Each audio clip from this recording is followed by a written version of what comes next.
ওম শান্তি 10-5-2024 মুরলি। বাবা বলছেন, মিষ্টি বাচ্চারা, বাবার সমান করুণাময় হও। করুণাময় বাচ্চারা সকলকে দুঃখ থেকে মুক্ত করে পতিত থেকে পবিত্র করে তোলার সেবা করে। প্রশ্ন: সমগ্র দুনিয়ার চাহিদা কি, যা বাবা ব্যতীত আর কেউ পূরণ করতে পারে না? উত্তর: সমগ্র দুনিয়ার চাহিদা হল শান্তি আর সুখ প্রাপ্ত করা। সমস্ত বাচ্চাদের ডাক শুনে বাবা আসেন। বাবা হলেন অসীম জগতের, সেই জন্য তিনি খুবই উদ্বিগ্ন থাকেন যে আমরা বাচ্চারা কিভাবে দুঃখী থেকে সুখী হব। বাবা বলেন, বাচ্চারা, পুরনো দুনিয়াও আমারই, সকলেই আমারই সন্তান। আমি এসেছি সকলকে দুঃখ থেকে মুক্ত করতে। আমি সমগ্র দুনিয়ার মালিক, সেই জন্য আমাকেই পতিত থেকে পবিত্র করে তুলতে হবে। ওম শান্তি। বাবা পবিত্র করে তুলছেন বাচ্চাদের, সেই কারণে অবশ্যই বাবার প্রতি ভালোবাসা থাকা চাই। পরস্পরের মধ্যে ভাই ভাইয়ের ভালোবাসা আছে, সেটা ঠিক আছে। সকলে হলো এক বাবার বাচ্চা, ভাই ভাই, কিন্তু পবিত্র করে তোলার জন্য এক বাবাই আছেন। সেই জন্য সব বাচ্চাদের ভালোবাসা এক বাবার প্রতিই চলে যায়। বাবা বলেন, বাচ্চারা, মা মেকম স্মরণ করো। এটা তো ঠিকই, তোমরা হলে ভাই ভাই, কিন্তু অবশ্যই ক্ষীর খণ্ড হতে হবে, অর্থাৎ মিলেমিশে থাকবে। তোমরা এক বাবারই সন্তান। আত্মার মধ্যেই এত ভালোবাসা আছে। যখন দেবতাদের পদ প্রাপ্ত করো, তখন নিজেদের মধ্যে খুব ভালোবাসা থাকা উচিত। আমরা ভাই ভাই হয়ে উঠি, বাবার থেকে উত্তরাধিকার নিই। বাবা এসে শিখিয়ে দেন। যারা বোঝার হয় তারা বুঝতে পারে।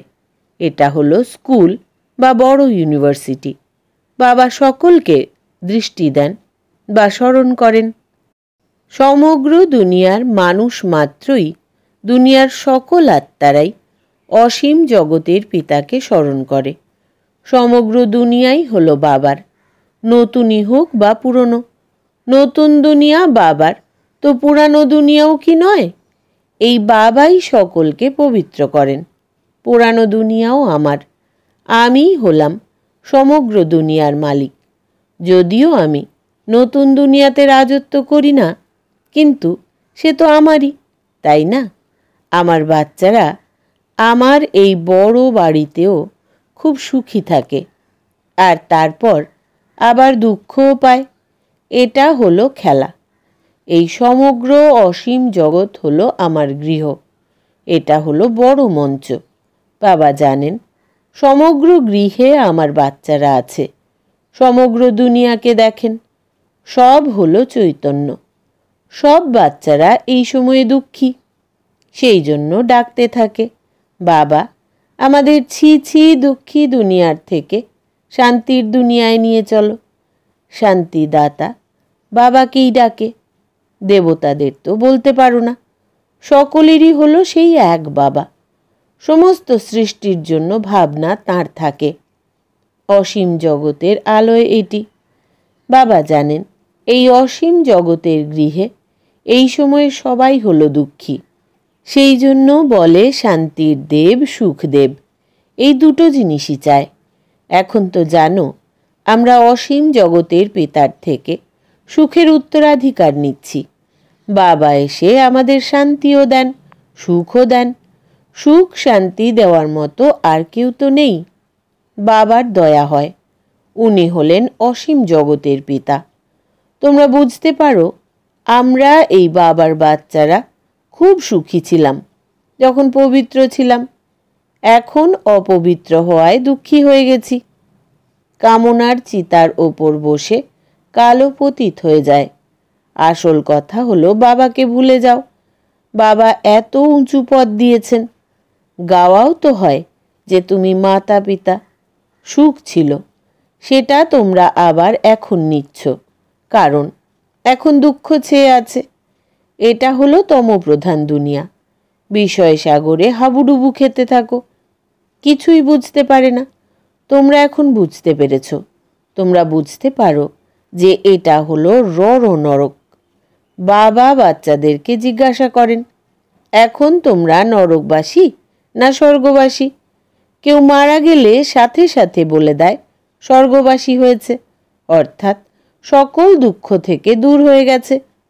তবে আবার নরকের জিনিস কেন তাকে খাওয়ানো হয়, এটাও বোঝে না। বাবা এসে স্বর্গের স্থাপনা করেন, তোমাদের অর্থাৎ বাচ্চাদের রাজযোগ শেখান। বাবা বলেন, মিষ্টি বাচ্চারা, আমি তোমাদের এই নলেজ শোনাচ্ছি। আমার মধ্যেই এই নলেজ আছে। জ্ঞান সাগর হলাম আমি। বলা হয় ইনি হলেন শাস্ত্রের অথরিটি। কিন্তু তারাও যে আত্মা এটাও বোঝে না। তারা বাবার সম্পর্কে জানে না। বাবা অর্থাৎ যিনি বিশ্বের মালিক করে তোলেন তাকে বলে। তিনি নাকি নুড়ি পাথর সব কিছুর মধ্যে আছেন। ব্যাস, ভগবান কি কি সব কথাই না লিখে দিয়েছে। মানুষের কিছুই জানা নেই। একেবারে অরফান হয়ে নিজেদের মধ্যে লড়াই ঝগড়া করতে থাকে। বাবা হলেন রচয়িতা, আর রচনার আদি মধ্য অন্ত তাকে কেউ জানে না। বাবা নিজের আর রচনার আদি মধ্য অন্তের রহস্য বোঝান, আর তো কেউ বলতে পারবে না। তুমি যে কোনো কাউকেই জিজ্ঞাসা করো, যাকে ঈশ্বর ভগবান বলছো, রচয়িতা বলছো, ওনাকে তুমি জানো নাকি নুড়ি পাথরের ভেতরে ঈশ্বর, এটা বলতেই জানো? প্রথমে নিজেকে তো বোঝো। মানুষ তমপ্রধান তো জানোয়ার ইত্যাদি সব হলো তমপ্রধান। মানুষ শতপ্রধান হলে তো সকলে সুখী হয়ে যায়। যেরকম মানুষ সেই রকম তার ফার্নিচারও হয়। বিত্তশালী লোকের ফার্নিচারও ভালো হয়। তোমরা তো একদম সুখী বিশ্বের মালিক হও, তাই তোমাদের কাছে প্রতিটি জিনিস সুখদায়ী হয়। সেখানে দুঃখদায়ী কোনো জিনিস হয় না। এই নরক হলোই ঘৃণ্য দুনিয়া। বাবা এসে বোঝান, ভগবান হলেন একজনই। তিনিই হলেন পতিত পাবন, স্বর্গের স্থাপনা করেন। দেবতাদের মহিমাও সুখ্যাত আছে যে সর্বগুণ সম্পন্ন। মন্দিরে গিয়ে দেবতাদের প্রশস্তি আর নিজের নিন্দা করে, কারণ সকলের হলো ভ্রষ্টাচারী দুনিয়া। শ্রেষ্ঠাচারী স্বর্গবাসিত হলো এই লক্ষ্মীনারায়ণ, যাদের সকলে পূজা করে। সন্ন্যাসীরাও বলে, সত্যযুগে এই রকম হয় না। তোমাদের সন্ন্যাস তো অসীম জগতের। অসীম জগতের পিতা এসে অসীম জগতের সন্ন্যাস করান। ওটা হলো হঠযোগ। এই জগতের সন্ন্যাস, সেই ধর্মই হলো আলাদা। বাবা বলেন, তোমরা নিজেদের ধর্ম ভুলে কত ধর্মের মধ্যে ঢুকে আছো। নিজেদের ভারতবর্ষের নামই হিন্দুস্তান করে দিয়েছ, তারপর আবার হিন্দু ধর্ম বলে দাও। বাস্তবে তো হিন্দু ধর্ম কেউ স্থাপন করেইনি। মুখ্য ধর্ম হলোই চার: দেবী দেবতা, ইসলামী, বৌদ্ধি আর খ্রিশ্চান। তোমরা জানো এই সমগ্র দুনিয়া হলো আইল্যান্ড। এর মধ্যে হলো রাবণের রাজ্য। রাবণ দেখেছ, যাকে বারংবার জ্বালানো হয়। এ হলো সবচেয়ে পুরনো শত্রু। এটাও বোঝে না যে আমরা কেন জ্বালাই। বুঝতে হবে তো এই রাবণকে কবে থেকে জ্বালানো হচ্ছে। তারা এটাই বোঝে যে পরম্পরা থেকে। আরে এরও তো কোনো হিসেব চাই, তাই না? তোমাদের কেউ জানেই না। তোমরা হলে ব্রহ্মার সন্তান। তোমাদের কেউ জিজ্ঞাসা করলো তুমি কার সন্তান? আর আমরা ব্রহ্মা কুমার কুমারীরা তো ওনার সন্তান হয়ে গেছি। ব্রহ্মা কার সন্তান? শিব বাবার। আমরা ওনার পৌত্র হয়ে গেলাম সেই অর্থে। সমস্ত বাচ্চারাই হলো ওনার বাচ্চা। তারপর শরীরের দিক থেকে প্রথমে ব্রাহ্মণ হই। প্রজাপিতা তো ব্রহ্মা, তাই না? এত প্রজা কিভাবে রচনা করেন এটা তোমরা জানো। এ তো হলো অ্যাডাপশন। শিব বাবা ব্রহ্মা বাবার দ্বারা অ্যাডাপ্ট করেন। মেলাও বসে। বাস্তবে মেলা সেখানে বসা দরকার যেখানে ব্রহ্মপুত্র বড় নদী সাগরে গিয়ে মিলিত হয়। সেই সঙ্গমে মেলা বসা উচিত। এই মেলা হলো এখানে। ব্রহ্মা বসে আছেন। জানো যে বাবাও হন আর বড় মাম্মাও হন তিনি। কিন্তু মেল অর্থাৎ পুরুষ বলে মাম্মার তত্ত্বাবধানে মাতাদের সামলানোর জন্য স্থির করা হয়েছে। বাবা বলেন, আমি তোমাদের সদ্গতি দিই। তোমরা জানো এই দেবতারা হলো ডবল অহিংসক, কারণ সেখানে রাবণ থাকেই না। ভক্তিতে হয় রাত, জ্ঞান দ্বারা হয় দিন। জ্ঞান সাগর হলেন এক বাবা। ওনার ক্ষেত্রে আবার বলে দেওয়া হয় সর্বব্যাপী। বাবাই এসে এটা বোঝান আর বাচ্চাদেরই বোঝান। শিব ভগবানও আছে তো, শিব জয়ন্তী পালন করে যখন অবশ্যই কারোর মধ্যে আসে। বলেন, আমাকে প্রকৃতির আধার নিতে হয়, আমি কোনো ছোট বাচ্চার আধার নিই না। কৃষ্ণ তো বাচ্চা, তাই না? আমি তো ওনার অনেক জন্মের অন্তে, তাও আবার বানপ্রস্থ অবস্থায় প্রবেশ করি। বানপ্রস্থ অবস্থার পরেই মানুষ ভগবানকে জপতে থাকে, কিন্তু ভগবানকে সঠিকভাবে কেউই জানে না। তখন বাবা বলেন, ইয়াদা ইয়াদাহি, আমি ভারতেই আসি। ভারতের মহিমা অপরম অপার। মানুষের দেহের অহংকার দেখো কত, আমি অমুক, এই হই। এখন বাবা এসে তোমাদের দেহি অভিমানী করে তোলেন। মিষ্টি মিষ্টি আত্মারূপী বাচ্চাদেরকে আত্মাদের পিতা বসে জ্ঞানের সমস্ত রহস্য বলেন। এটা হলো পুরনো দুনিয়া, সত্যযুগ হলো নতুন দুনিয়া। সত্যযুগে আদি সনাতন দেবী দেবতা ধর্মই ছিল, 5000 বছরের কথা। শাস্ত্রে আবার ব্যাসদেব লিখে দিয়েছেন কল্পের আয়ু 1,00,000 বছর। বাস্তবে হলো 5000 বছরের কল্প। মানুষ একদম অজ্ঞানতার কুম্ভকর্ণের নিদ্রায় ঘুমিয়ে পড়ে আছে। এখন তোমাদের এই কথাগুলি নতুন কেউ শুনলে বুঝবে না। সেই জন্য বাবা বলেন, নিজের বাচ্চাদের সাথেই কথা বলি। ভক্তিও তোমরাই শুরু করো। নিজেরাই নিজেদের ঘুম পাড়িয়ে রেখেছ। বাবা তোমাদের পূজ্য করে তুলছেন, তোমরা আবার পূজারী হয়ে যাও। এটাও খেলা।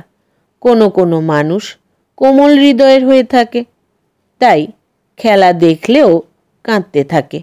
বাবা তো বলেন, যে ক্রন্দন করেছে সে হারিয়েছে। সত্যযুগে কান্নাকাটির কোনো ব্যাপার নেই। এখানেও বাবা বলেন ক্রন্দন করতে নেই। ক্রন্দন করে দাপর কলিযুগে। সত্যযুগীয়রা কোনো ক্রন্দন করে না। শেষ বেলাতে তো কারোর ক্রন্দন করার ফুরসতই থাকবে না। হঠাৎ করে মরতে থাকবে, হায় রামও বলতে পারবে না। বিনাশ এরকম হবে যাতে সামান্যতম দুঃখ হবে না, কারণ হসপিটাল ইত্যাদি তো থাকবেই না। সেই জন্য জিনিসই সেই রকম তৈরি করে। বাবা বোঝান, আমি তোমাদের এই বানর সেনা নিয়ে থাকি রাবণের ওপর বিজয় প্রাপ্ত করার জন্য। এখন বাবা তোমাদের যুক্তি বলছেন, রাবণের ওপর বিজয় কিভাবে পেতে হবে। সব সীতাদের রাবণের শৃঙ্খল থেকে ছাড়াতে হবে, এইসব বোঝার ব্যাপার। ভগবান ওয়াচ, বাচ্চাদেরই বাবা বলেন, হিয়ার নো ইভিল। যে কথায় তোমাদের কোনো লাভ নেই তার থেকে তোমরা নিজেদের কান বন্ধ করে নাও। এখন তোমাদের শ্রীমত প্রাপ্ত হয়, তোমরাই শ্রেষ্ঠ হবে। এখানে তো শ্রী শ্রী এর টাইটেল সবাইকে দিয়ে দেওয়া হয়। আচ্ছা, তবুও বাবা বলেন, নিজেকে আত্মা মনে করো আর বাবাকে স্মরণ করো। কত ওয়ান্ডারফুল হার জিতের এই অসীম জগতের খেলা, যা বাবাই বোঝান। আচ্ছা, মিষ্টি মিষ্টি হারানিধি বাচ্চাদের প্রতি মাতা পিতা বাপ দাদার স্মরণের স্নেহ সুমন আর সুপ্রভাত। আত্মাদের পিতা তাঁর আত্মারূপী বাচ্চাদেরকে জানাচ্ছেন নমস্কার। আমরা আত্মা সন্তানেরা আমাদের আত্মা পিতাকে জানাই স্মরণের স্নেহ সুমন, সুপ্রভাত আর নমস্কার। ধারণার জন্য মুখ্য সার: 1.